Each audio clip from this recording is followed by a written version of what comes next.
সেদিন বানিয়েছিলাম চাইনিজ সবজি, কিন্তু একটু বাংলা স্টাইলে। প্রথমে একটু তেল দিলাম, এর মধ্যে একটু পেঁয়াজ দিলাম, ছোট করে কুটে রাখা কয়েক টুকরা মুরগি দিলাম, এরপর একটু আদা বাটা আর একটু রসুন বাটা দিলাম। এগুলো একটু নেড়ে চেড়ে একটু হলুদ দিলাম, একটু মরিচ দিলাম আর অল্প করে গরম মশলা দিলাম। সব মশলা একসাথে একটু কষিয়ে নিব। অল্প একটু সয়া সসও দিলাম। আমি সবজির মধ্যে নিয়েছিলাম পেঁপে আর বরবটি।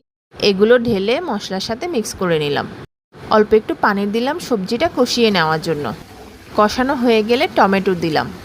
সবজিটা খাওয়ার সময় টমেটোগুলো একটু শক্ত শক্ত ভালো লাগছিল। নর্মাল পানিতে 1 চামচ কর্নফ্লাওয়ার গুলে দিয়ে দিলাম।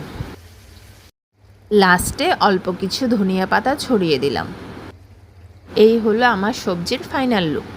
সাদা ভাতের সাথে খাবো, এই জন্য বাংলা স্টাইলে চাইনিজ সবজিটা করলাম। মুরগি দিয়ে আলুর যে রেসিপিটা অন্যদিন শেয়ার করব।